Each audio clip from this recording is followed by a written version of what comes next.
കൊണ്ടുപോകുന്നത് ലീഗാണ് നിയന്ത്രിക്കുന്നത് എന്ന് നമ്മളത് സമ്മതിച്ചു കൊടുക്കുന്നില്ലെങ്കിൽ പോലും സത്യം അതാണെന്ന് നമുക്കെല്ലാവർക്കും അറിയാം.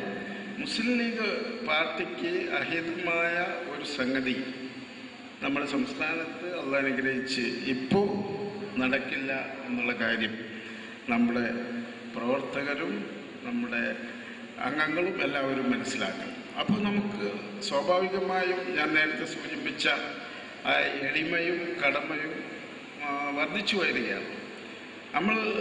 നമ്മളാണ് ഭരിക്കുന്നത്, നമ്മളാണ് ഇത് കൊണ്ടു നടക്കുന്നത്, നമ്മളാണ് ഇതിൻ്റെ കാര്യകർത്താക്കൾ എന്ന ഒരു ഉത്തമ ബോധ്യത്തോടു കൂടി മറ്റുള്ളവർക്ക് സേവനം ചെയ്യുന്നതിനും വിട്ടുവീഴ്ച ചെയ്യുന്നതിനും ഒക്കെയുള്ള ഒരു മനസ്ഥിതി വളർത്തിക്കൊണ്ടുവരണം